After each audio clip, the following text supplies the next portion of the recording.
Hey. Welcome to another Monday night here and Near Nirvana YouTube channel. This is Team Nerd Herd, and this is our show, Cover Lovers, every Monday night. Or at least we try. And we've been good boys. This is the third week in a row, right? Or is it the fourth week in a row? Third, at least third. Yeah, I think it's the third week in a row. So yeah, we have pretty good presentation for you guys tonight. Some really lovely covers. I think a couple stinkers in there for fun. And I think it's me and Mike. I don't know if Jeff's going to join. Jeff might pop in later on. I know he's always busy with work. But before I keep on jabbing. Oh, well, actually, let me say hi, Mike. Or Malcolm Reynolds. Malcolm Reynolds. Yeah, baby. Firefly's still flying. Yes. I hope you all heard the announcement. Animated Firefly. Let's hope it gets a home so that we can finally get some more Firefly. Yeah, baby. Back to work this week. We had spring break last week, which was just nice and relaxing. It was a necessary evil when you have two little men running around the house. So my brother came into town. I don't get to see him very often either. So it was cool. We nerded out for a couple days. Talked about stupid stuff like card games and comics and Hot Wheels and Legos and all the fun stuff. So I'm ready to talk about some covers. Yeah, it was fun. It was good. How about you? I'm good. On that Firefly note, yeah, I saw his little vignettes that he was doing with all his buddies and going to their doorstep and stuff. You saw that? Yep. Yeah. They've been leading up to that. And then yesterday was the announcement at whatever con they're all at. Yeah. They've got everything. They've got an animation house. They've got everybody on the cast. They've got Joss's blessing. They've got permission from 20th Century Fox and Disney. They've got a script. They're ready to go. All they need is somebody to host it. Okay. Yeah, and also, since you're a big Firefly guy, have you seen their interview on that podcast with I think Nathan and Tunic? They went on the Commander Riker and Data's podcast. Oh no, I did not know that. I have to check that out. That's awesome. Yeah, check it out. It's on YouTube. Cool. I will do that as soon as we're done tonight. That sounds fun. It's a good one. Enough Firefly. Let's actually do a couple of business notes here. Coverprice.com. Type in the code NORNA14. Get your 30 days for 99 cents. Coverprice.com. Great website. I've been using it a lot more lately. I am slowly walking back into comics. I've been really more excited about it. The independent stuff is getting me back into it. So I'm digging it. I'm enjoying what DC's doing. So I'm digging it more. Oh, sorry, I missed this one. There you go. Why is there a timer? That's weird. Bird City Comics. TNH10 is the code. You can buy some comic books at Bird City Comics. They've been pretty good the last few weeks. So that's what they're doing. Yeah. So I think they're still dropping. I know MegaCon is this weekend. So it's a big weekend. And then the following weekend is C2E2 and WonderCon. All in a 2-week period. So it's a big comic book end of the month here. So yeah, check out not this one's done actually. But yeah, check out Bird City and Cover Price. Pretty essentials for these cons here. So all right, I think that's it. But actually, let's check out some comments. GTK Comics for the comic community. Always first in line. Always gets first steps with his emojis. Oh boy, another episode. Yes. The King of Comics. Hi, Gord. BBB. Haunted Comics. Hello, everyone. And we're quiet for now on the chats. I know there's a lot going on Monday nights. I know there's other stuff going on. So thank you for joining us and just hanging out and watching the real one, which is the majority. Drop a comment, say hi. We give your thoughts on those covers. If you're not a part of the live chat, drop a comment, give a like, and if you haven't subscribed to the chat. Okay, I think that's it. Let's talk covers. Yeah. All right, share screen, blah, blah, blah. Right back. I'll go first. That's us, Team Nerd Herd, and this is our show, Cover Lovers. for now because I've been hiatus on Saturday morning quarterbacks. I'm actually bringing it back to the Saturday. I think Charlie says he's on board for Saturday, and I'll probably do it as well. All right, incentives this week. That's just if you're new to the show. The premise is we talk about incentive covers and then store exclusives. If you hear crackling in the background, that's my wife making enchiladas. Oh, Thundercats, Cross Silverhawks, Road to War #1. The 1-15 by Fabio Fila, and the 125 by Megan Hetrick. Mike, thoughts, ideas? What do you think? I usually like Megan Hetrick's stuff. I don't like this one from her. Okay. I don't hate it. It's not a terrible cover, but it's certainly not a 1 in 25 incentive looking cover. Although I really do like the Fabio Fila. Kind of has that. Oh man, I can never tell how I want to describe this art style, but this sort of like slashy color kind of look, where it's just like these splashes of color in certain places, like these slashes of it. I really like that style. Kind of, it's like almost like the old 1940s race posters or 50s race posters, like Monaco posters, like that kind of a thing. I really dig that style. I'm kind of a sucker for that. And this one looks really cool. So I like the Fabio Fila. I don't really love the Megan Hetrick. I think it looks a little I don't know. It's almost like the pencils were unfinished and they tried to make up for that in the coloring. And then that doesn't really work. Like all the shading is done with the coloring rather than with the pencils. And I think that kind of makes the cover look, I don't know if like cheap is the answer but it just sort of looks a little amateurish to me for her. I feel like she's capable of a lot more than that. It just doesn't do it for me. I don't know. Neither of them are particularly amazing, but I do prefer the Fabio Fila. Fabio. I see what you're saying for Megan. I think she took a step down on this cover. It seems a little empty, just kind of a taste of her style, not really a full blown, plate there of her style. But I just the Fabio's too simple. It's just too simplistic. I feel like it's like a cover B. It's kind of a simple open order cover. I don't think it's incentive worthy. I think Megan's art is always more tailored for incentive. So even on her bad days, it's still better. I think I appreciate more the one with the trade dress. It at least fills up all that empty space. No pun intended. I just think I just like her art more. Like Fabio's nothing bad about it. It's just pretty. You use the word amateurist with, I think we're talking about Megan, but I think Fabio is equally the same as amateurist on this. They're both pretty empty backgrounds, which I'm not like. It's like I want to just nothing really, no action, no substance to both covers. It's just very simple covers. But you put a gun to my head, I'd probably take Megan over Fabio. Okay, fair enough. All right. She's got a lot of sketch cards on eBay. I'm looking at sketch cards from her. They're all over the place. She must have done. Really? She must have done a Marvel set. She must have had a bunch of sketches in a Marvel set. Yeah, they look like they're all from the same set. They're probably good cards then. They are. They're expensive too.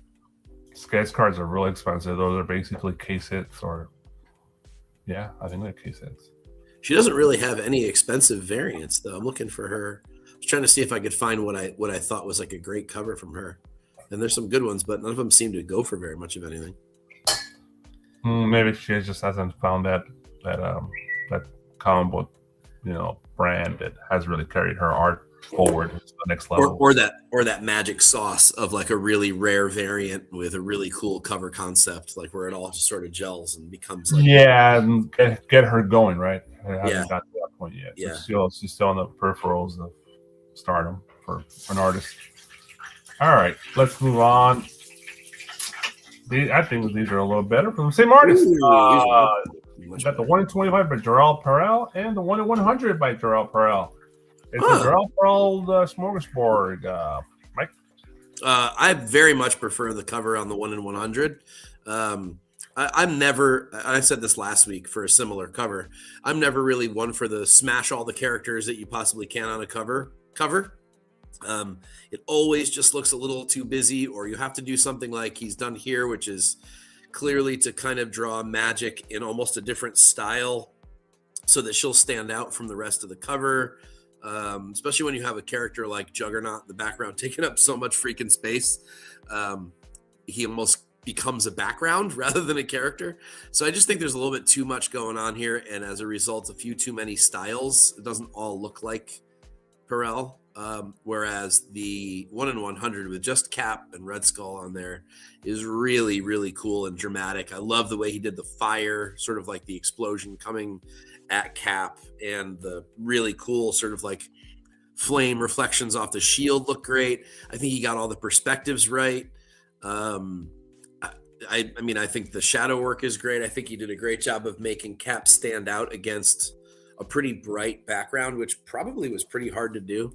I just think it's a superior cover. There's nothing wrong with the team cover. It's okay.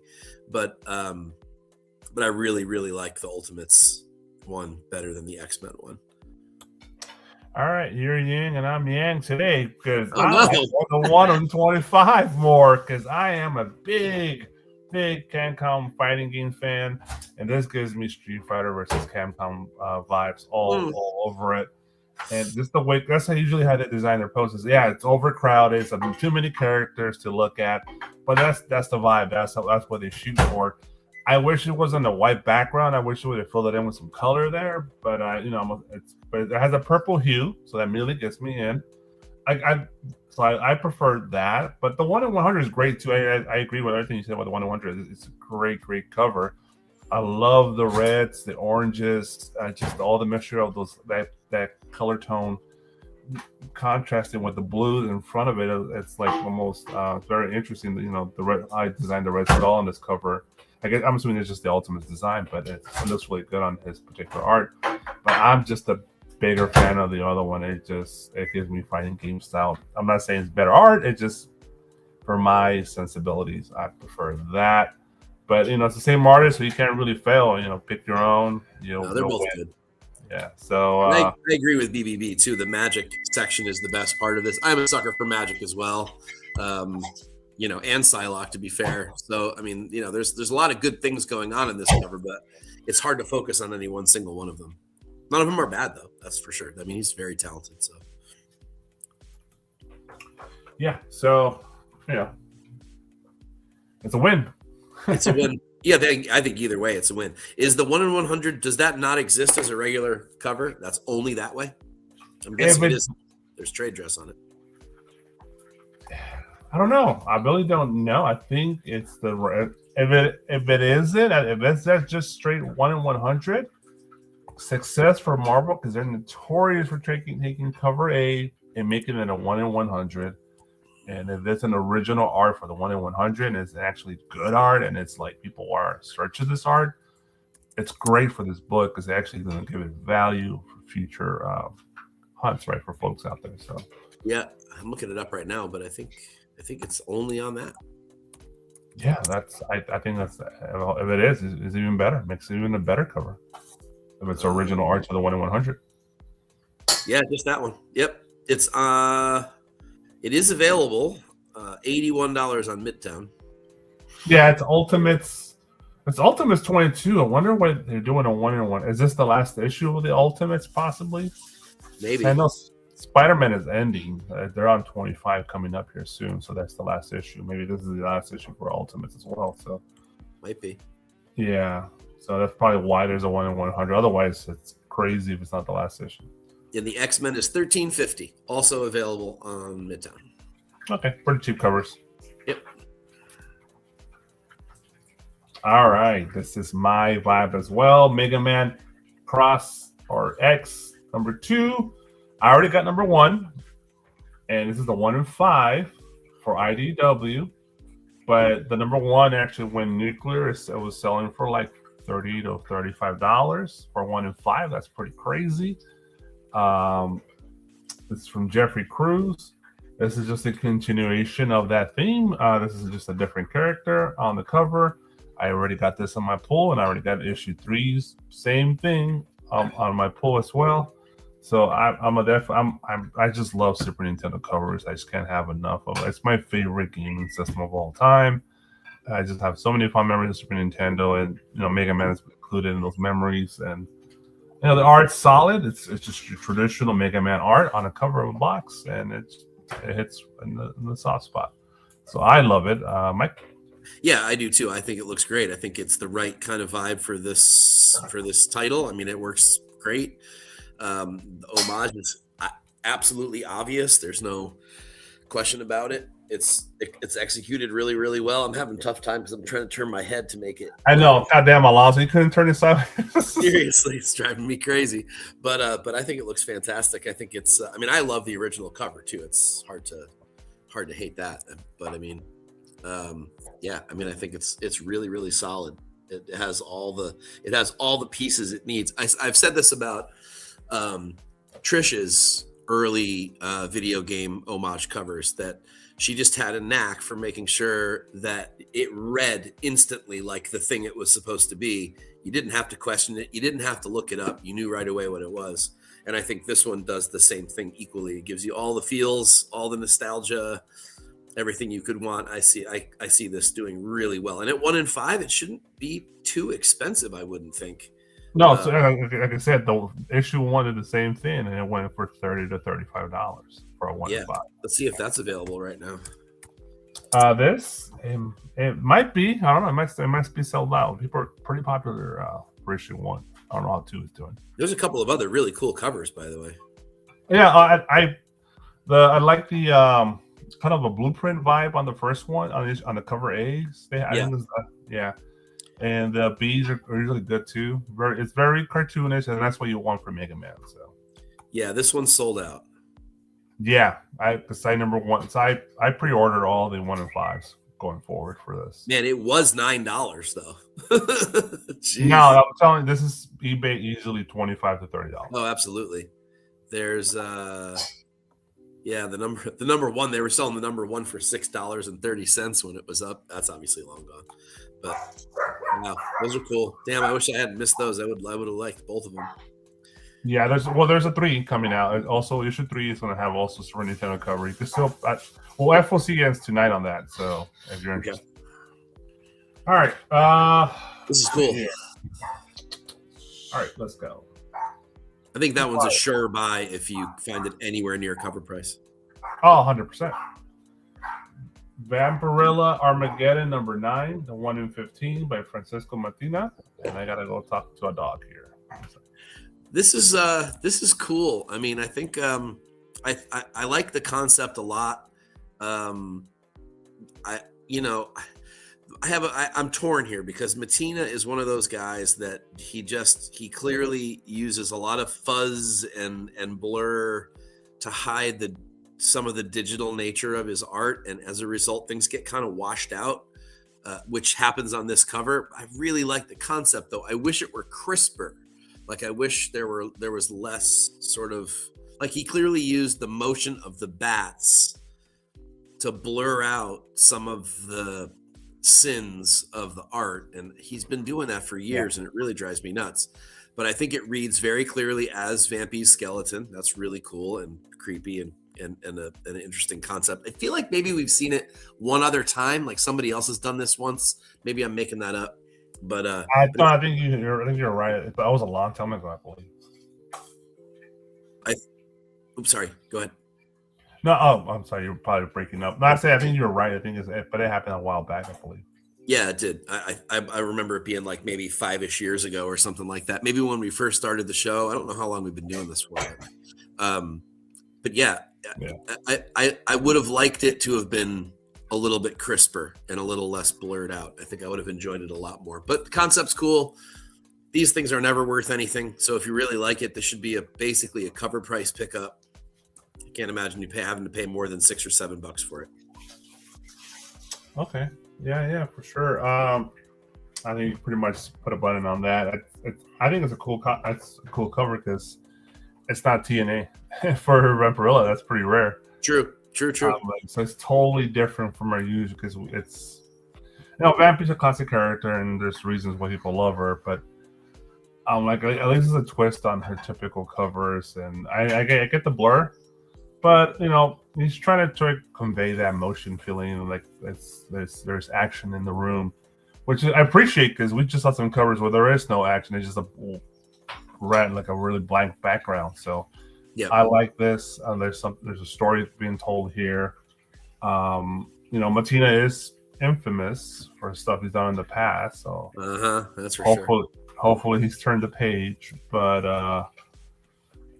it looks good, and the cover rate is not too bad. I like the trade dress works. I think it's fine. It's not too distracting or too overwhelming there, with the dynamite little corner tab there as well. So I'm pretty sure Vampy fans would be happy to have this in their collection. And if Mattina is legit, is that art is always great. So. I mean, it's not really anything I can think of that he would have been able to copy from unless he just AI'd it. Yeah, that's the problem when you do something shady in your past. You're always going to be questioned, even if you're legit going forward. Yep. Agreed. Okay. And this other, like I said, there is a cover A. If you want to pay too much, I'll take the Linux lead. Vampy over this, though. Let's see what that looks like. I'll go take a look at that. What number is this? Armageddon 9. Okay. Armageddon number 9 from Dynamite. Sorry, let me just do something real quick here. I just got a notification. Click on something. Interesting. Okay. Yeah, the problem with the Larix Lee, though, it looks like a store exclusive. I don't know. Well, that's Larix Lee's style, isn't it? It's like that more style. Yeah, so it's probably not up in her alley there, but I mean, for the A cover is $450 and the incentive cover is $1080. So I mean, it's not going to break the bank. If you like it without the trade dress, it's not like it's going to kill you. Yeah. And okay. A cosplay and a Linsner. I think I've seen the cosplay. Cosplay is pretty good. Yeah, that one actually is pretty good. I usually don't like those, but this one's not bad. Yeah. It stood out because usually they kind of just like, okay, whatever. But I actually wondered if it was art there for a second.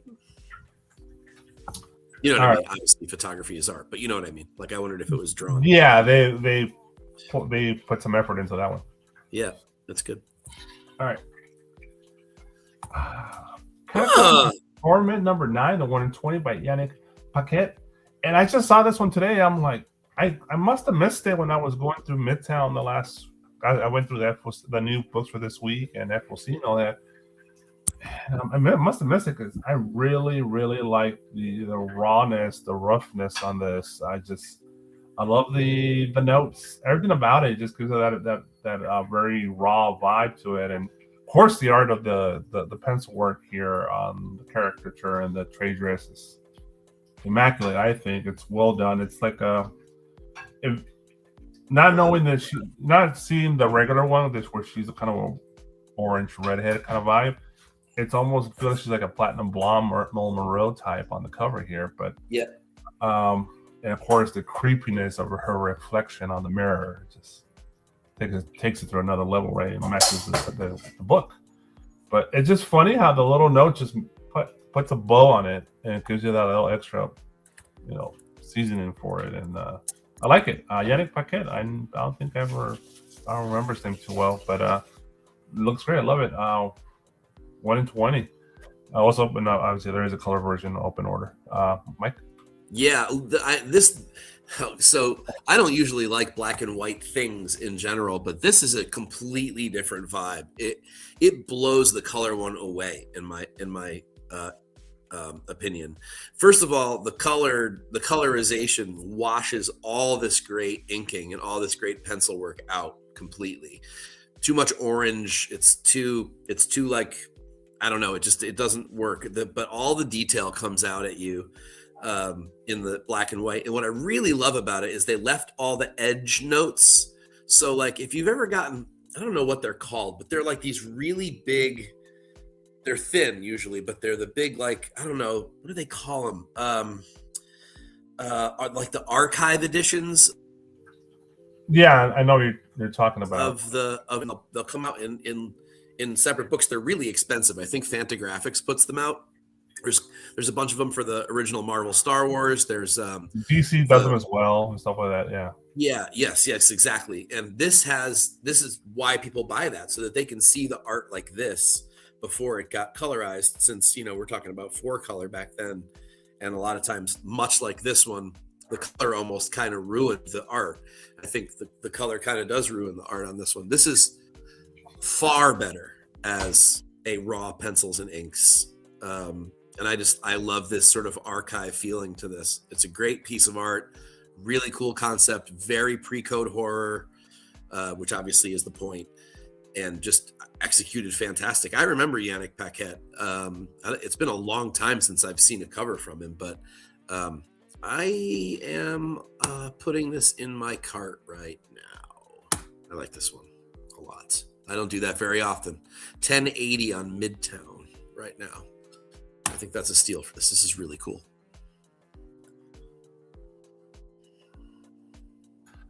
Sorry, I was muted the whole time. I said, that's a pretty good price point. Now you just gotta pay for the little extra shipping, but that's a good price point. Yeah, but if I add a couple more things, it'll wash. Yeah, of course. I agree with you. The colorist went a little overboard, I think. I'm a big orange guy, but he went kind of overboard on the orange hue all over this cover, and kind of almost oversaturates the art with too much color. Yep, it loses a lot. That reflection loses a lot. There's so much cool detail in that creepy reflection, and it's just really, it's almost nondescript on the color version, where it's really apparent on the black and white one. Yeah, the even her dress and her hair, there's a lot of detail to it, and it overdid it, but oh well, it's done. It's done. So let me see here. All right, let's see what we got here. Creepy and it's classy. Yeah. And it does have a class to it. I mean, it just made the old school vibe to it, but all righty then. Let's see here what we got.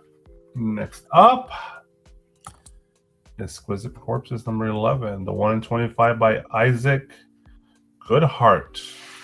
Mike, you go first on this one. I think it's pretty horrible, actually, and I need to figure out why. First of all, like I get all the blood splatter and everything, but first of all, it's way too regularized and it's way too everywhere. Like it's the exact same blood splatter in every sector of the bed. I don't know that I don't have a problem with any of the art per se. I don't know that there's really anything bad about any of it. I like the tattoo on his chest. I like how that was done, like in a nice sort of faded, like a faded version to look like this. But like with all that blood everywhere, the other two characters look awfully intact. That was my problem with this whole. There's like all of this blood everywhere, and I don't see no damage on the bodies. Yeah, just a little bit more blood splatter. Like where's the leg, the missing leg dangling off the bed or on the floor or something. Yeah, like that. You could have gotten more detail on this. This would have been great. Yeah, it loses something again, and that perfectly regularized blood spatter pattern is really bugging me. Like that's almost like it was clip art moved 6 times onto the page. He just duplicated it from corner to corner to corner. Exactly. So this is not good. Yeah, it's I even all that about the gruesomeness of the death scene, I could live with it if you remove the sexy guy in the middle. To me it just kind of kills the whole vibe. I get it. He's the maniac. He's the guy who did it, and he's enjoying his work. I get it, but it just doesn't match at all. I even feel like the way the corpse's heads are kind of like supposed to be laying on his body. I feel like they're like paper cutouts laying on him. They're not really. It's like, even her arm. It's just there's no depth to the art. It's like just like you could tell this is a composite. Maybe he draw everything individually and then composite it together to make this big it's great in skills in compositing, but I used to do that. I used to do that in like middle school. I would draw things that all looked great separately, and I was yeah. terrified to try to redraw them on the paper. So I would just cut them out and paste them onto the same page. It's kind of what this feels like. Like he couldn't reproduce it a second time, so he just sort of cut and pasted it instead. It's pretty awesome. Yeah. Sorry, I'm being pretty rough on this one, but I think it's a pretty bad piece. Yeah, well, it's we're being rough on it because we see all the potential here. Yes, agreed. And it could have been so much more. And a 125 to boot, it should have been more. Yep. And Isaac has talent. It's just that he's missing. Maybe just need more experience doing this kind of work. I don't know. It's just something missing, really. So I agree. 100%. All right. Okay. Let's move on. Lobo number 1 by Juan Ferreira. This is the 1 in 25. I'll start this one off. Well, if it's a character and kind of maniac smile he always likes to present to folks, because he is pretty much a psychopath. And the hair is super spiky for Lobo, even for Lobo. It's pretty spiky, but that's not really a deal breaker for me. The detail, the detail on the hair, I like that it's good comic book art. It feels like comic book art. It doesn't feel like I'm pretty sure it's drawn on a digital pad, but it doesn't feel digital. It feels texturized. It feels like there's layers there of ink or paints and stuff like that. So it gives it a more, texture. It just feels more texture into it than your typical digital art. But it's cool, and you can't see. And I know it's an empty background, and you can't really see it because he just kind of overwhelms this whole cover, which is cool. You get pretty much a full. There's a lot of work here because it covers the whole cover of the book. So, and I like how they hit the Lobo trade dress on the top right corner, nice and snug. It's not really affected. You don't want this, dude. This would have been a Marvel production. They would have put Lobo and like fucking Budweiser trade dress, fucking font, and even their barcodes are better at DC. And Marvel's just taking the L's left and right the last couple of years in the comic book industry. It's just DC's, because DC came out of a fucking shit show as well and rebounded well in the last few years. So yes, that whole rebirth thing was a nightmare. Yeah, and it had to be Batman to pull them out their fucking their shits. They're back on it. So I dig the cover. I think Juan Ferreira did a brilliant job on this cover. If you're a Lobo fan, this is a must. They'll definitely hunt this down. I don't know if it's doing any in the business on the secondary market at 125, but definitely a good cover. Mike. This has a cool 90s vibe to it, just enough to be correct for the character, but not so much that it ruins the cover, right? Like we've seen a couple of covers over the last few weeks that had a 90s vibe in a bad way.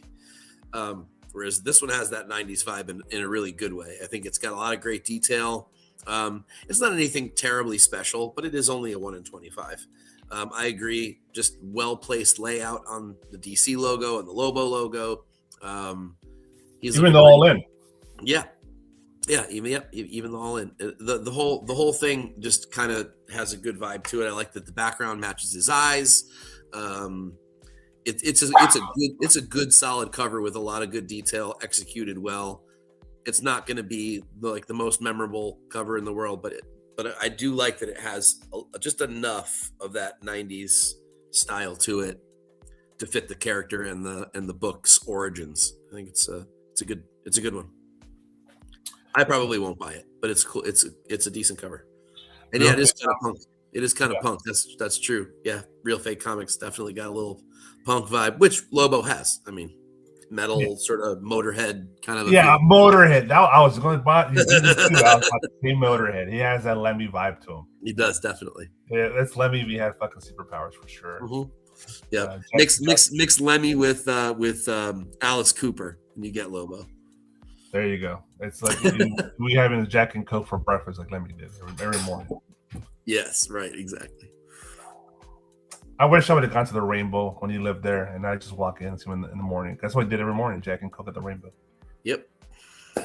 All right. I think that's it. Let's move on to our next cover. Sorcerer Supreme #4 by Annie Wu. Dig into the haircut on Annie. The 1 in 25 on the Sorcerer Supreme #4. It's a more the art is not as advanced as we just saw, but it's a good concept. You got going. The trade dress is trash. Marvel is just the king of trash trade dresses, but at least it's in the bottom right corner, kind of hidden away. But this is an early beta version. I don't see a barcode, so it's probably not the final version of this cover. So hopefully they keep the trade dress where it is, nicely tucked on the right corner, which is a plus for Marvel. It's a win for them. I like the mirror concept. Concept going on. Not sure what they're trying to tell me with the story here on the cover. I guess I should read it to find out, but I'm not sure if it's a winner or I don't think it's a loser neither. It's solid art. Nothing. It's a smaller scale characters. They don't take too much. The focus here is the mirror, so obviously the mirror is the focus of the story. So that's what I'm assuming. So because Sorcerer Supreme art cover has been really good for a lot of different covers. I bought several of them already. So for this particular run, you got to really stand out in this battle of covers for this book. So it's a 125, so you don't have to buy it. It's not your A or B cover, so it's there if you want it. But it's a solid C. It's nothing great, but it's it's okay. The sky background, I like the what's it called? Not the hue, but the gradient coloring there from really bright to darker bluish purples there. So that's cool. It's a good gradient trick there, but it's okay. Not sure if this is supposed to be the Ancient One or Wong along with Scarlet Witch here. I think it's Wong. Okay. It looks a little too bald to be Wong, but it looks like Wong, so it's hard to tell. But either way, I think the art that's on the characters is a little bit too pedestrian, just way too simple. I'm with you. I like the concept an awful lot. I think it could have been executed really, really cool in a really cool way, but I don't think the art itself is sophisticated enough to really get me to love the cover as much as I want to. I really want to like this because I think that the perspective on it is cool. I do like the multiple reflection thing. You're right. I'm not really sure what story it's trying to tell me. Like, is that some sort of portal through those mirrors and it's different in each one, or is it? I don't really know what it's time and space. I don't know. Yeah, I don't know. It's the mirror verse, I'm assuming, but I don't really know exactly what this particular Spock with a beard. I don't know what's going on there. So yeah, I think it falls short from an artistic standpoint. I mean, the best part of it is the frames of the mirrors is probably the coolest part of the whole cover. I agree with you. I like the gradient from the bright flash to the purple. That's cool. That makes it look nice and blends in with the purple in the mirrors. But shouldn't some of that flash be reflected in the mirrors too? Yeah, I don't get it. A little glare or something off of the mirrors. I don't really know. So I think there's a lot of missing elements in the actual art in this particular case, which is sad because I think if this were paid a little closer attention to and it was more detailed, this could have been a really awesome cover. But it doesn't do it. Like I said, I don't think this is the final art, but maybe in your hands it looks better kind of vibe. A lot of times these covers, they're actually a lot better in person. So we'll see. But I like to definitely see this one in person. I'll be curious to see it. All right, that's the 1 in 25 by Annie Wu, Sorcerer Supreme #4. Let's move on to the next one. All right, this is the palm face for Alonso. I like Harry Andrews. I don't know why he put Batman and Robin on the. I'm not sure. I'm missing the message on this one there, Alonso. But There's an open trade dress version, and this is the 1 in 50. Mark Spector Moon Knight number 2. I'll let you start this one off. I don't know what to say. Before I do that, though, I do want to say this. There's a really beautiful Alex Maleev cover for the Sorcerer Supreme number 4 with Scarlet Witch on the throne. That's the one, man. That's the I'm telling you, that run has been killing on the art on the cover. So yeah, that Maleev is cool. I haven't seen a really great Maleev in a long time. Yeah, I don't know if I give this a palm face, but it's hard to do that only because in this particular case, you're talking about a character that's supposed to kind of be spectral, and so there's going to be some washout in his character. Because really, isn't Mark Spector? It's supposed to be white, really, right? Not gray. Yeah, so I don't know if it's Mark Spector. What it is, it says Mark Spector, right? But I don't. Who is he holding? Is that another moon? I'm totally lost on this. I'm not reading the book, but yeah, I don't really know who those characters are with the dots. I'm not really sure. Well, I think this might be part of the palm, the face palm. Is that like what is even going on in this cover? It has a very almost like amateur Spawn from 1995. This is so 90s art. This is McFarlane Liefeld vibe to it so much. Yeah, it does. And not even like cover art, like splash page art instead. So it's not great. I'm assuming that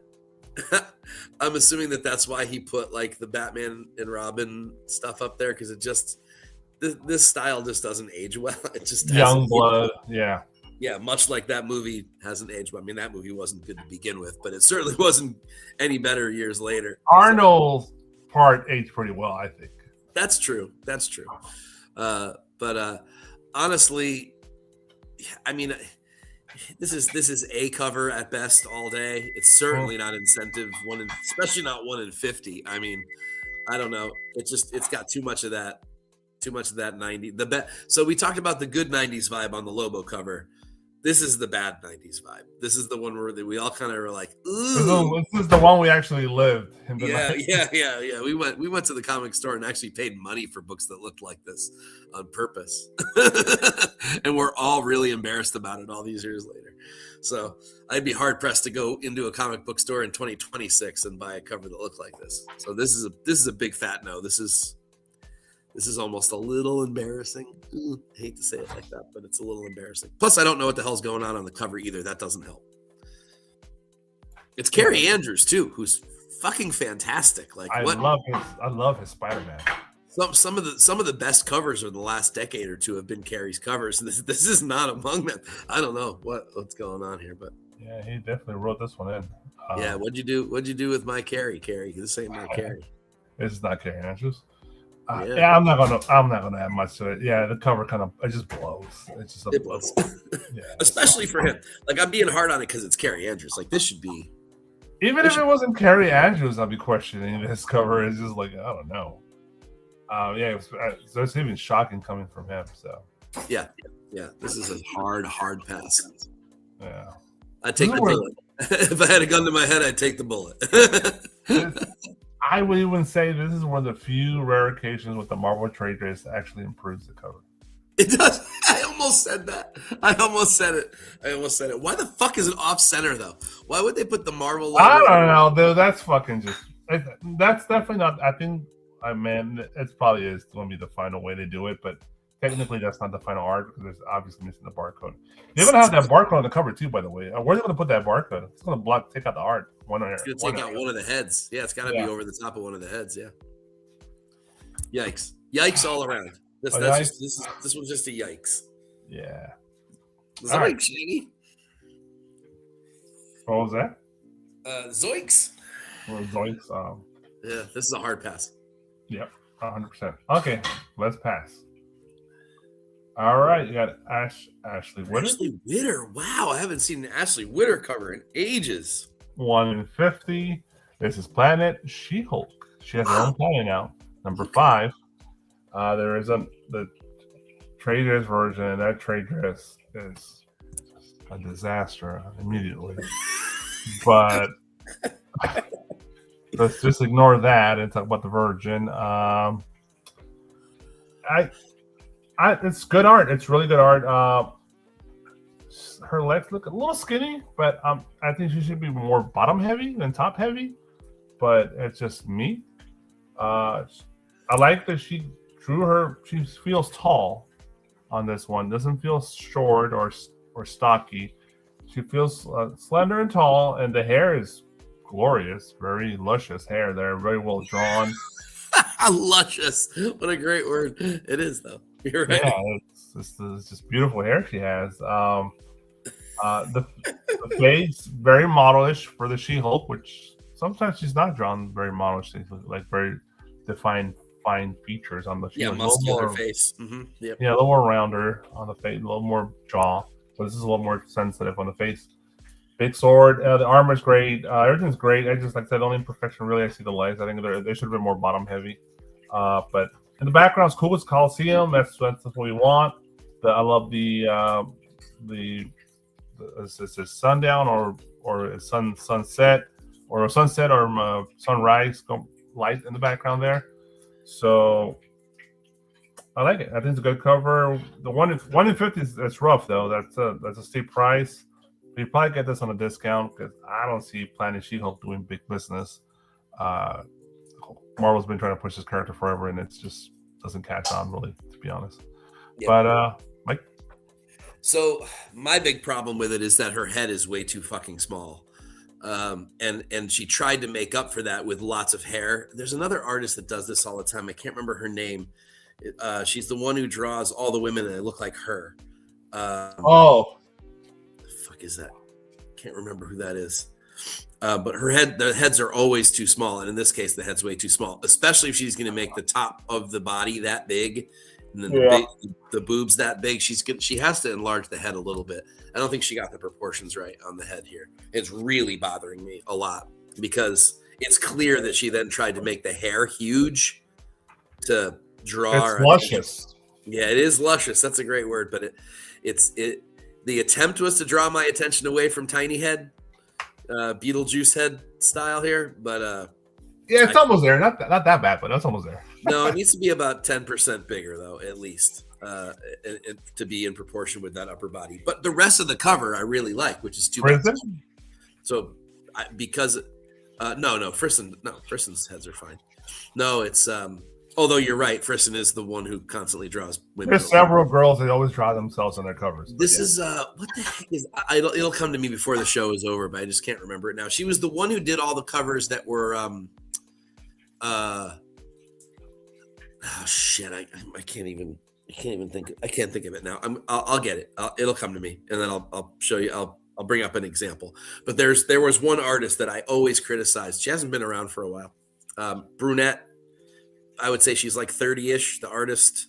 Man, if you guys said it in the chat, I would know it. But no, it's not Frison. Not Frison. Her heads are always in proportion. She does great with proportions. Proportions is great, but she always draws herself for sure. She does always draw herself, and she's not the only one. Natalie Sanders always draws herself too. That's another one. It's not either of them. Your girl from Italy, what's her name? Carla Cohen. Yeah, she always draws herself. Well, wouldn't you if you look like her? Shit. Yeah, I mean, wouldn't you if you look like Jenny Frison? Wouldn't you draw yourself? I would too. I mean, it'd be dumb to try to. Why hire a model if you are one? I mean, that's just silly. Much, yeah. So, I mean, and Ashley's pretty too, but and I don't know. Maybe she's drawn herself a little bit too. There's a lot of similar features. Yeah, it is a little bit. She's definitely got that sort of 90s grunge look going on in life there, but she definitely transferred a lot of her own features to this cover. But again, I can't unsee that head is too small, and the hair, and the hair does not make up for it for me. So sadly, that ruins what is otherwise a very good cover. Yeah, it kind of throws me off. You don't see the neck, and I think if you did, I think the head would look even smaller. Those shoulders are maybe just a little too massive for the head. Exactly. Maybe bring those shoulders down a bit. That would have helped a lot. Even if you had the big bush of hair, I think if you bring the shoulders down a bit on the width there in the girth, it would have been a little better. But yep. Okay. Cannot think of who that. 1 in 50, but there's a regular. I guess I don't know. Marvel books are. I mean, I paid literally $9 for regular cover rates for Marvels. I don't know where they're at with price point. So All right. Oh, The speaking of Century, Alex Maleev, okay, shit. the Century #1, Alex Maleev, the 1 in 100, also an open trade dress. And in my opinion, this is the book cover of the week. I agree. 100%. I'll just say real quick, wow. Even with the hand thing, it makes sense. It just, dude, it's amazing what this fucking guy just drew, the way he drew. It's kind of, I don't know, is it the best Century cover ever? I don't know. It's like Apollo, the god Apollo vibe going on here. It's the color that he does his own colors. Yeah, he paints. So yeah, so the coloring is amazing. The shadow work with the hand, it works. It did well. I'm pretty sure this is because he is what's his bad side called, the shadow? Is it? No, it's not the shadow. The void, right? The void. Yeah. So that's part of his gimmick, right? So even the one with the trade dress, that shitty trade dress can't really fuck this cover over, and the giant barcode. Giant everything, the giant #1, the whole fucking thing. I know, it's horrible. It's so bad. But even through all that shit that Marvel puts on top of it, it punches through and it captures your attention. And that's the whole fucking goal that Alex is trying to do here. It's just it's amazing. It's just an amazing cover. You go ahead. Yeah, I don't know that I can add any more superlatives to it. This is not only the best cover of the week, this may be the best cover of our month. It's right up there anyway. This is all kinds of cool shit going on. The detail in the hair, although I have a feeling that there might be some like help maybe from something digital on this one. I know that he paints, he usually uses watercolors, but and or acrylics, but in this case, that whole fractal thing, the void stuff that's going on in that top corner, and the hair detail, feels like maybe some other technique was being used. But either way, I mean, there's a little bit of impressionism going on in it too, just like that kind of like Sienkiewicz-y feel to it, to make me love it even more, because it's not. It does.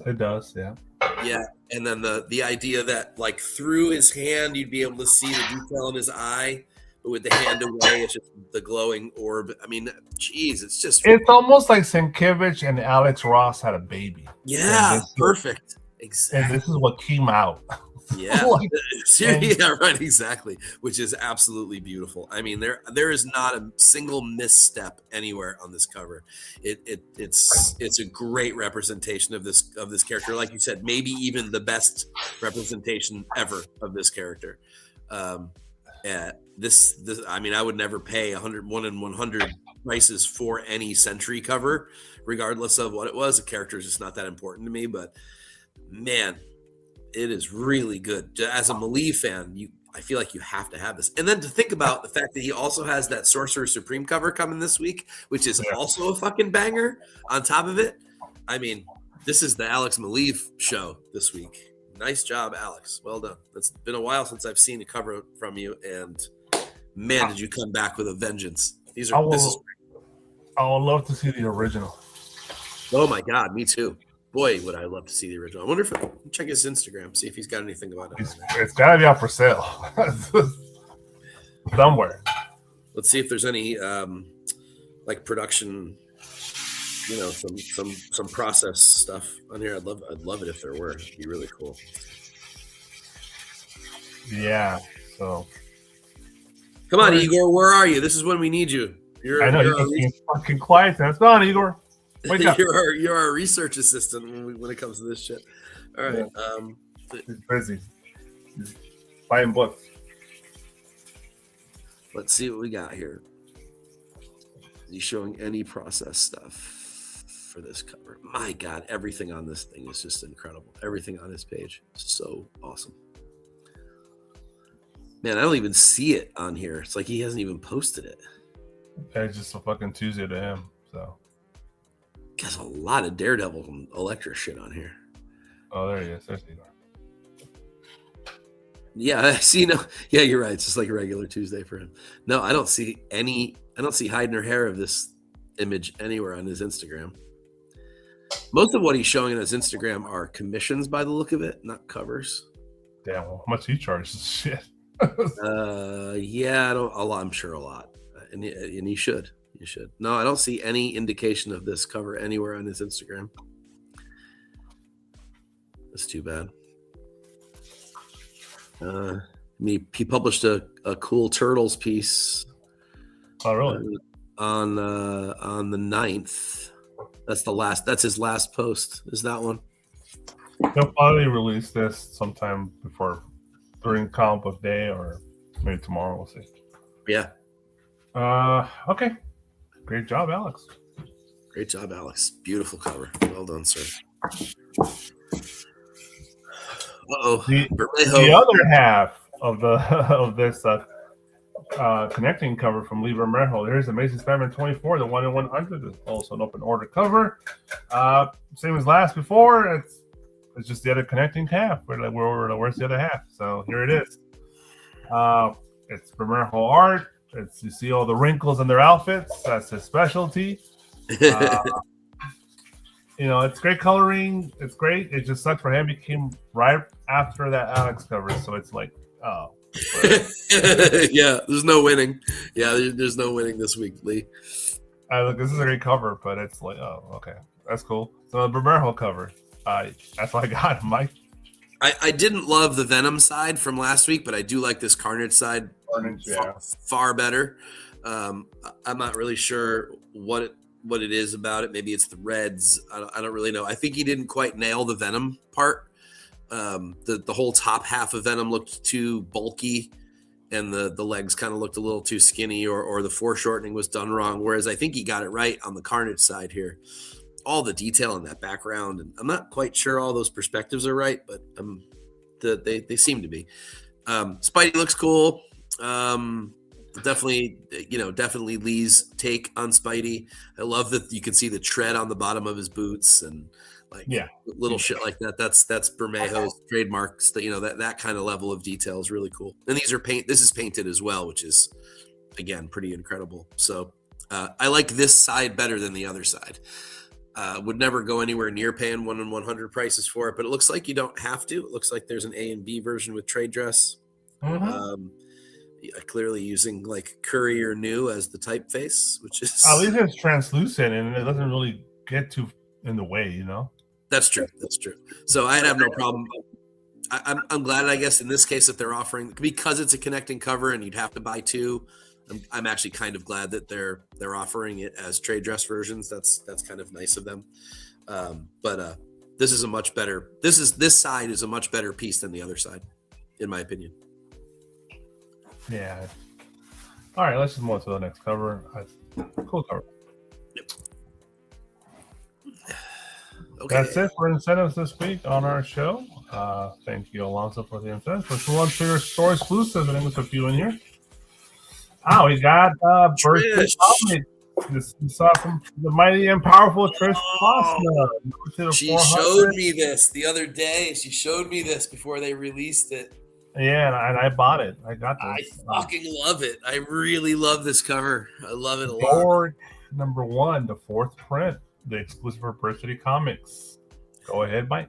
This is just really fun, man. I mean, this has like all the it kind of has the vibes of the old Dungeons and Dragons cartoon, obviously with the silliness of the dork title and the whole, just all the, I mean, I guess I'm just a sucker for the classic animation style. I'm always gonna love that. I love Disney. I love hand-drawn cells and the whole thing. I collect them when I can, and whenever I see art that looks like this, I'm the mark for this stuff. So I'm biased, and I'm not just biased because we all love Trish here. That's an obvious thing.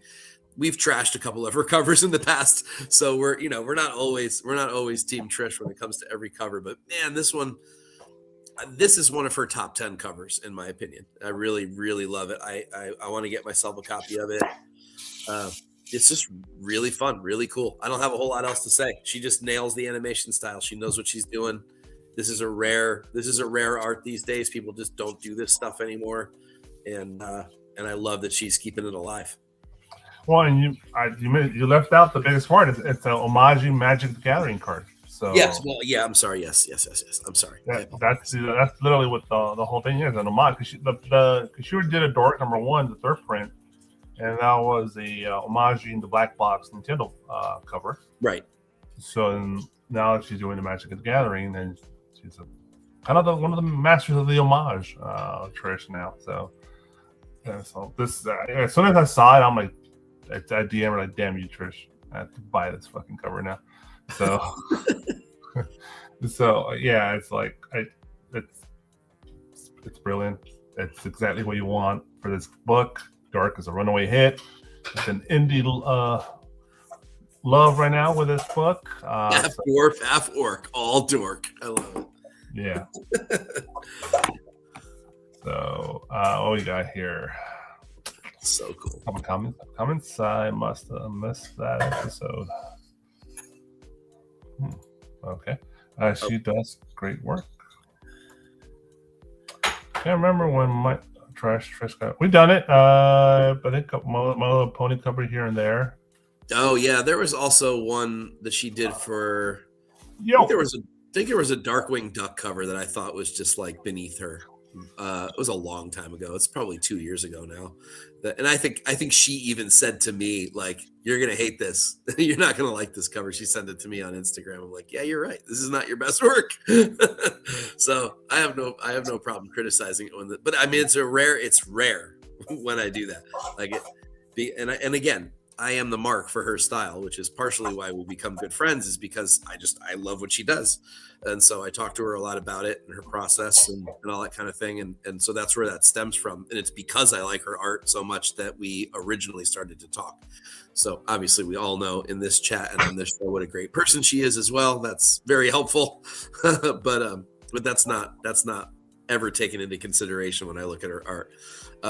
Oddly enough, I think my other favorite cover of hers is the Advanced Dungeons and Dragons cartoon, like 1 in 10 or whatever it was. It might have been an incentive, I forget, but it was the animated Dungeons and Dragons cover that she did about a year ago. It was also fantastic. I think those might be my two favorites, and of course, a couple of the Stray Dogs covers are just bonkers. Yeah, her Stray Dog work is at this point. Yep. Legendary. And a couple of the, especially the early feral, couple of the early ferals, and the homage ferals that she does for the horror posters are great too. That's probably the top 10 for me. Yeah, I love her. What was the name of the 1000 Genies, whatever that? Oh yeah, oh that's right. That was the Mario cover, right? Yeah, I had that one. I sold that when it was really high, and I'm glad I did. Raw. So, but I still have the second print, which is the black one. I still have the black one. I don't have the yellow. I never got the yellow one. Oh, I think they're pretty affordable nowadays. So are they? I probably should go get that one. Sell the black one and get the yellow one. Yeah. Oh, I remember the other cover I love. She did that Dark Ride cover with the Little Mermaid cover. Oh yeah, she did all those Dark Ride Disney ones, right? Yeah, those are great too. Shit, I forgot about those. Yeah. That Little Mermaid one is fantastic. Yeah, I got 2 copies of that. Yep. All right. Let's move on. Another indie darling book right here. Nectar. I can't say it well. Number 1, the second print. It's a hit book. This is from the 5 Horsemen of the Apocalypse. This is by Kevin Malquay. LE 500 costs $15. It looks like a foil, and somehow the scanning captured the foil vibe on this cover, because usually you can never see the foil on covers on our screen here, but it came through. Little J.J. Abrams lens flare. Yeah, the foil came through on this one.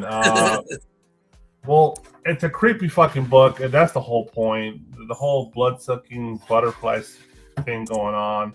I have the cover A, that's what I got so far, but it's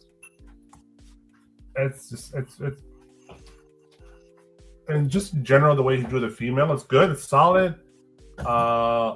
maybe the neck's a little too perfectly even on the up there, but it's just I'm nitpicking on that. But the butterflies just punching through like the fucking alien are awesome. They just do well, and this probably is cool in the foil. And you would think at first it's an empty background, but it's not. It's like there is shadow work in the back. It's very faint, but is there? It gives you that what's that area in Massachusetts where the witches come from? Salem. And it gives you that Salem vibe, that foggy background with the trees and stuff. So it's very in a high res picture. You can really see it, but I don't know if you get close to see it at home, but it's there. But it's solid. It's great. I'm probably not going to pick it up because I'm pretty happy just with the 8 covers on this. But I'm pretty sure a lot of folks are going to pick it up, especially limited to 500, $15 cost, really cheap. Especially for this group of vendors, it's really cheap. So there you go, Mike. So this has a vibe that I haven't seen in a while. Speaking of Jenny Frison, if you guys remember early Jenny Frison on a book called Revival, yeah, I remember that. A lot of people might not remember that one. It's really early for her. This gives me all the vibes of that early Revival Jenny Frison style, which I love. I mean, it's part of the reason why I fell in love with her style back then. I thought some of those covers were brilliant. And this has kind of that vibe to it too. I agree with you. There's something a little off-putting about the neck. I don't know, it's a little thick or something. It's a little too perfectly going up. Yeah, I think that might be it. But yeah, the vibe of it is cool. You're right. It might actually look kind of cool as a foil. The concept of the book is pretty cool. I mean, basically it's Last of Us with butterflies instead of cordyceps, right? But I mean, but yeah. It's kind of the same vibe. But I love that. I love that concept, and this one's cool too. I can see why this is hot, although it has come down off its mount. You can get first print number ones for like $15 now. They're not like $50 anymore like they were a couple weeks ago. No, it's reasonable now. Yeah, it's still up there, like it's still triple cover price or quadruple cover price, but it's not $50 like it was there for a little bit. But people seem to like it. Which I don't mind because I like a healthy comic book market out there. So do I. I agree. I was kind of hoping it would stay up there so that there'd sort of always be one of those books up there. But I guess, too many irons in the fire for people these days. Too many things to, and obviously our culture is, we all have pop culture ADD, right? We just constantly moving on to the next thing. So once the new shiny thing comes out, we forget about the previous one.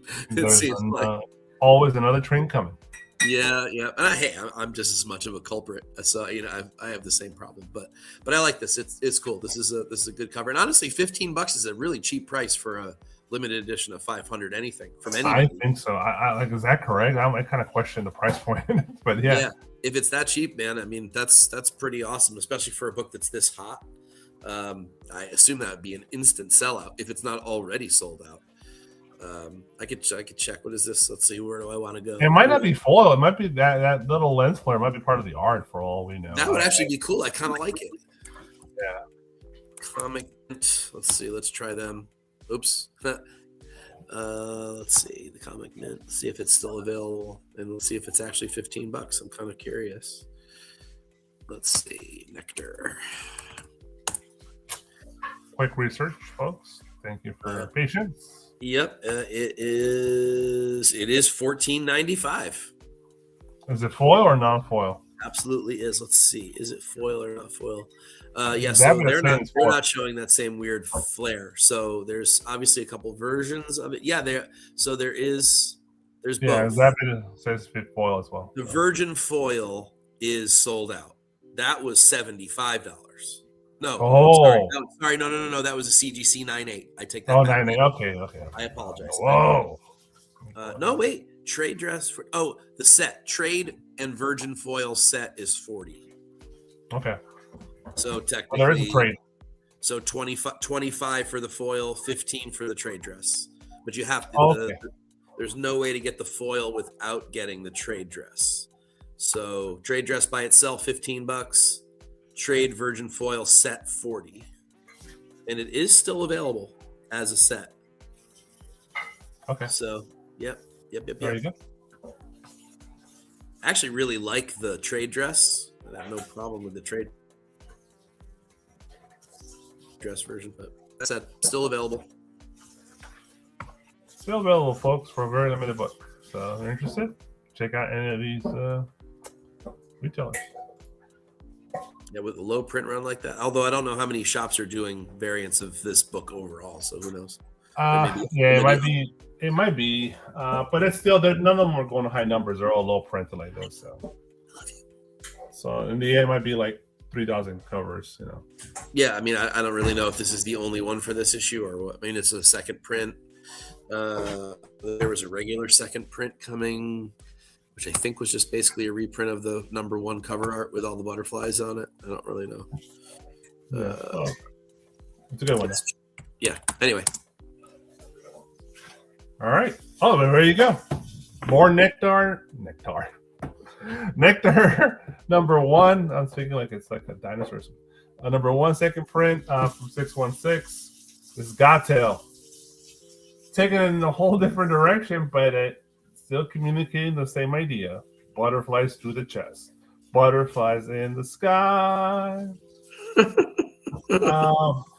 different covers. It's limited to 500. Cost. Alonzo couldn't figure it out. Here I go. I'm off to 616 now. Give me a minute. Let me see. Exclusive money. But go ahead and talk about it while I go search. I'm looking at the chat here. Let's see here. Just nothing to do with this book. All right.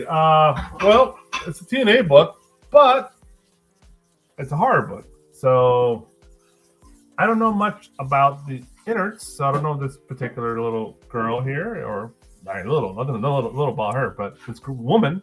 If she's part of this book or not, but it's just a cool TNA book with different color variations and the butterflies with the main, I guess, protagonists of this, or at least the villains of the book, whatever. I like the coloring. I like the cloud effects in the background, especially on the blue one. I think the clouds look pretty cool on the blue one, but obviously the big boobs are just sticking in your face. But if you're into that, then it's an interesting idea with this particular title to do this. But that's Gottail, right? So he went that route. It works. And it's almost like her body's almost melting away kind of vibe. So it brings that horror element to it. So this is obviously like a pre-solicit. They have it as a banner on their front page, but they don't have any prices. Yeah, that's why he wasn't sure, because he just pulled part of the images and put them on here. Yep. But he wasn't sure of the details yet. So, well, there you go. This is coming up here very soon from 616. So looks like second print of Nectar #1. Mike, what's your thoughts on this? I don't understand the whole thing with this artist. I really don't. I'm sorry. I know, Igor, you love this artist. I don't know why. I think it's honestly think it's all trash, to be honest with you. This has all the earmarks of forgettable discount store exclusive shit a year from now. And I, to be honest, I think most of his art does. I mean, I get the like overly voluptuous butts and boobs and stuff like that, but for God's sake, man, I mean, do you really need that all over your comics? I don't know. Or go buy Zenoscope. I don't know. Igor does. He loves him TNA books. I don't know. This is not a criticism of anybody who likes this shit. I like shit that people could care less about and think is terrible. I'm sure. Like half of the Sienkiewicz books I own, they're probably like, "What are you? Are you paid for that piece of shit?" So like, I get that there's plenty of subjectivity with art, but I just don't get the hype around this artist. I don't think he's particularly talented, that there's any real allure to any of this. I really don't think these covers are sexy. I don't think they're really all that well executed, to be honest. I think it's a big money grab for what seems to be a hot artist. Yeah, of course. Do 3 different colors of the same book on a book that's already popular, and clearly this book is not. I mean, this just doesn't fit the vibe of the book. Like, it's a horror book. I don't think so. Yeah, but he just went there with it. What's with the? I just don't. I don't know. I don't get it. And look, I love me some sexy art. I really do, and I've got short box after short box full of sexy art. So it's not like I have like some prudish problem with it. I just don't think it's particularly talented. I don't know. It just seems like it's kind of smutty to me. It doesn't seem artistic to me in any way. So yeah, I know I just pissed a lot of people off, but hey, clicks.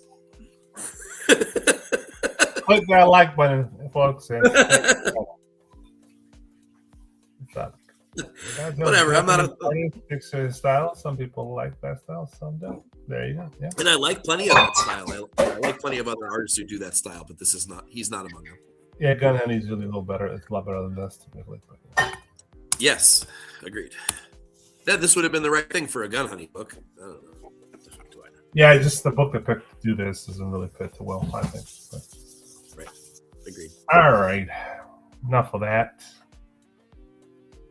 Boom. This is Absolute Batman number 19 by the Five Horsemen of the Apocalypse by Ben Oliver. This is, I believe, the new Absolute Scarecrow version. Limited to 800, costs $30. And this guy has a lot of different store exclusives. This character. I've seen at least 4 or 5 different covers with this character. So, he's gonna be, and I'm pretty sure they're all gonna sell out. And so, I think this particular one is one of the better ones. It's one of the really creepy ones because it's a full, chest up shot, and it just gives you the details of his fucked up face. This is just gross, and that's the way you're supposed to want, because he is the Scarecrow, right? And he's supposed to scare the shit out of you. He's supposed to creep you out. He's supposed to give you nightmares.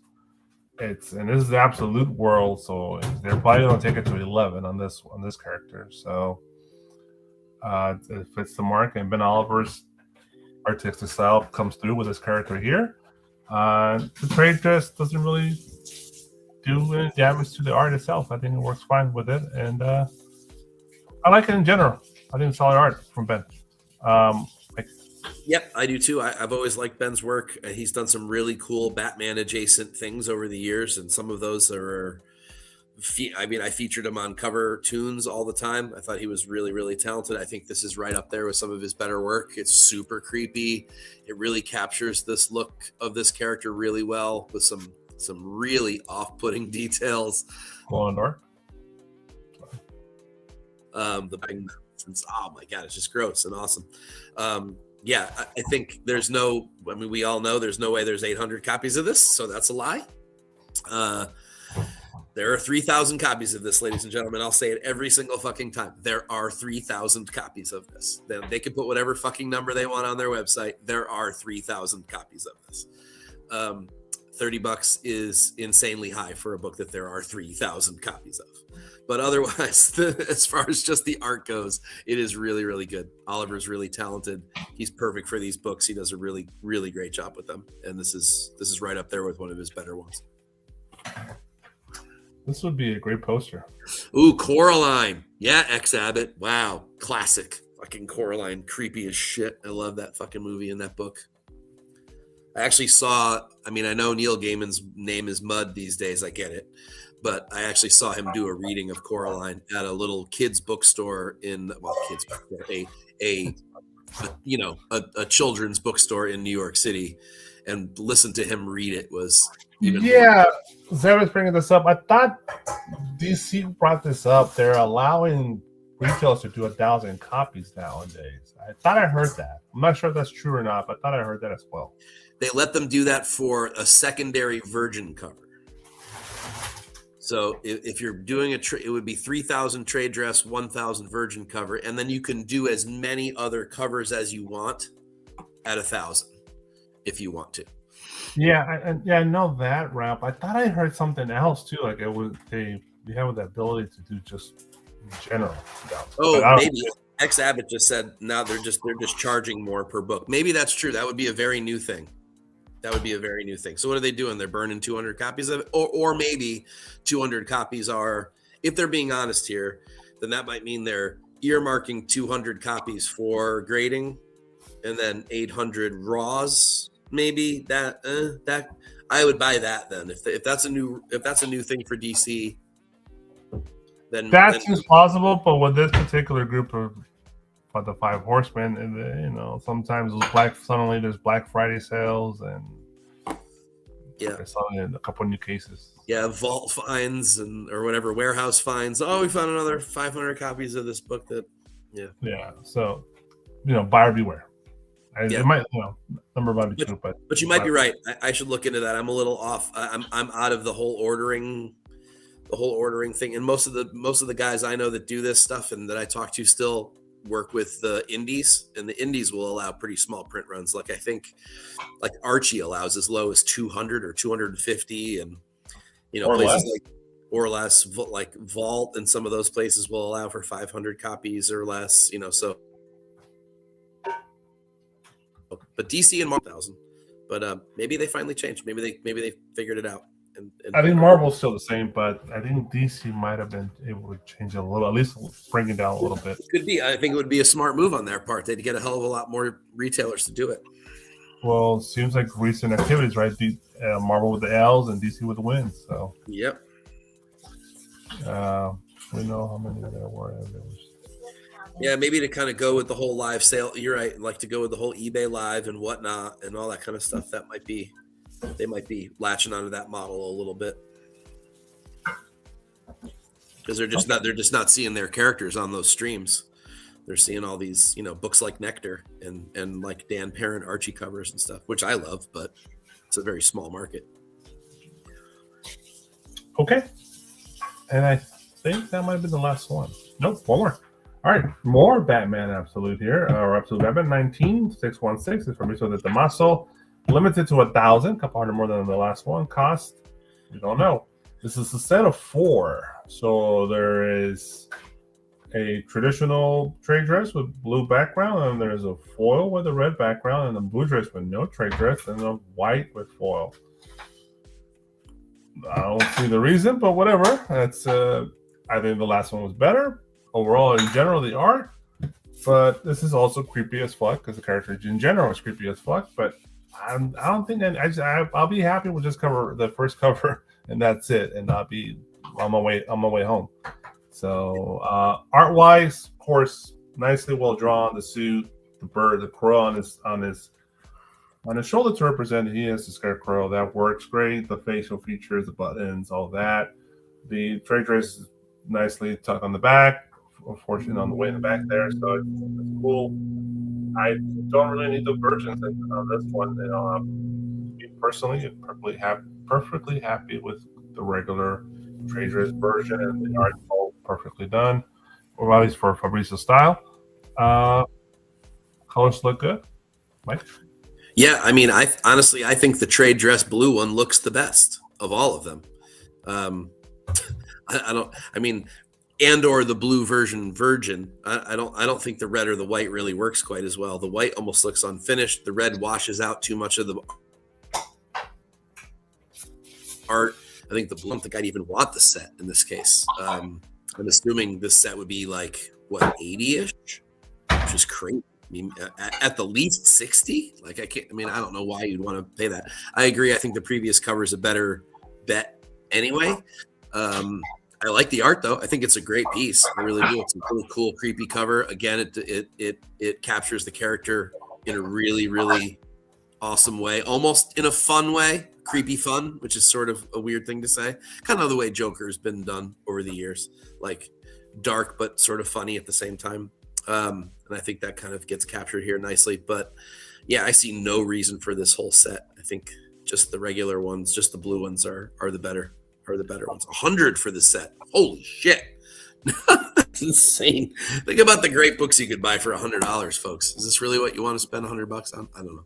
I guess if you're rich, $20 for the trade, so $20 for the trade. Okay, well that's the going rate, I guess. I can't expect. Yeah, that's about standard. 15. But I think the last one was better though. Yeah, I do too. I'd much rather buy the last one. Okay. That's what I got. And that's it. All done. Those are our books for this week. Any cover for it? No. No, there's not. Although, no, probably not. Yeah, I am still working on those articles, that group of articles that I talked about a couple of weeks ago. They're still in the works, so those will be coming soon. And I would really like to get back to Cover Fire. It's what I really want to do is just do just a 1, 2, 3 punch, nice and easy. I haven't done it in a while. It's just been one of those things. I make excuses every week, but I want you all to know that I really want to get back to it. I really do miss it. I loved publishing them. I love the comments. So I will be getting back to it. I promise. Just a matter of when. It might not be till summer at this point, just because life is crazy for the next 2 months. But in end of May, early June, I'll have some time. I'll be firing a couple of these out. Maybe not every week, but I'll try to get back to it as best I can. So thanks for your continued support of CBSI and all the great work that all the guys do over there, and hopefully your support when I do decide to come back finally. Come out of retirement. Retirement. Yeah. May will be here before you know it. It will, and I will have tons of time at that point. And then once I get back into like the stream of it and like I start to fit it into my schedule, then it just becomes second nature, because then the template is there and all I have to do is just write up the new covers. So, and by May, the world should be an interesting place. I like to see what happens. As if it's not already. No, I think it's been more interesting. So we'll see. If it's still here. Yeah. Or if we're all in fallout shelters by then. Yeah, we're doing it paradise style. Living in a bunker in Colorado. Hey, on a happy note, go check out coverprice.com. If you're new to the website and want to start an account, 99 cents with the code number 14 for the first 30 days at coverprice.com. And Bird City Comics, you can buy that. Dork, I don't know if it's still available, to be honest, but many of the other covers they have there at birdcitycomics.com. Type in TNA10, 10% off your purchase. Alrighty then. I think that was it. Final roundup of the course, BBB. Appreciate you, sir, every week hanging out with us. Thanks everybody for hanging out. Thank you everyone for hanging out. Really appreciate you coming back. Folks on the rewind, appreciate it as well. Drop us the comments there and like us and subscribe to the channel if you're not subscribed. Good night, Derek. And of course, disclaimer, Mike. No artists were seriously harmed in the making of this podcast. Not physically, maybe emotionally a little bit. Maybe a little emotionally. But they don't watch anyway, so who cares? That's what we say. You never know, man. You never do know. Some of them do, I think, actually. Yeah, it's like, fuck these fools. It's funny how many times I've gone to cons and been like, the people will know the podcast when I say what I do. And they're like, oh, yeah, I remember that podcast. You totally bashed one of my covers. Go fuck yourself. Awesome. Yeah. I remember saying Sozo Micah was not thrilled with me when she first met me. Sweet girl, though. She was. We had a good rapport after that. We've joked around about it later. But awesome. If you want to do it right, be a comic cover whore for live. Thank you, everybody. Have a wonderful night, and I'll see you next week, hopefully. Thanks, everyone. Good